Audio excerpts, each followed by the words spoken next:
नमस्कार। जय आय अखम। जय विक्टर सेना और विक्टर सेना जिंदाबाद था, जिंदाबाद है और जिंदाबाद रहेगा। पोन प्रथमते धन्यवाद ज्ञापन কৰিব বিচাৰিম আমাৰ অসম পুলিচ আৰু আমাৰ বিজেপি চৰকাৰক। আজি মোৰ এই পৰিস্থিতিৰ বাবে ঘৰত ক্লাছ ল'ব পৰা নাই, ঘৰত আহি গোটেই ষ্টুডিঅ'ৰ বস্তু উঠাই লৈ গৈছে। আৰু সকলোতকৈ ইম্পৰ্টেণ্ট কথা ছাত্ৰ সমাজ। Again the bigger attack is Victor সেনা নাও, যে কি ভিক্টৰ সেনাই পঢ়িব নালাগে, ভিক্টৰ সেনাৰ ৰিজাল্ট নালাগে। আকৌ এবাৰ আই ৰিপিট, ধন্যবাদ অসম পুলিচ আৰু আমাৰ বিজেপি চৰকাৰ।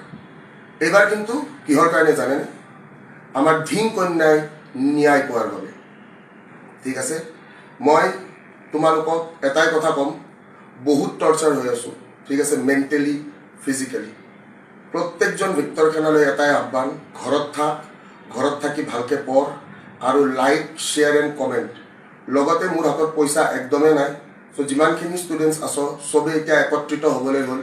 এই ভিডিঅ'টো চাবি আৰু আগন্তুক এটাই কথা ক'ম, তহঁতৰ ৰিজাল্টেদি তহঁতে দেখাব লাগিব। যিমানখিনি ভিক্টৰ সেনা আছ ইউনাইটেড হ।